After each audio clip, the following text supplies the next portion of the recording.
ulam for lunch. Yung tilapia ang tira-tira kagabi. Ito natin isang ulam.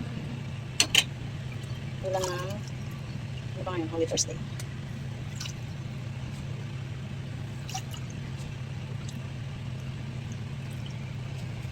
Saluyot, kalabasa, and spinach. Yan, pwede na to.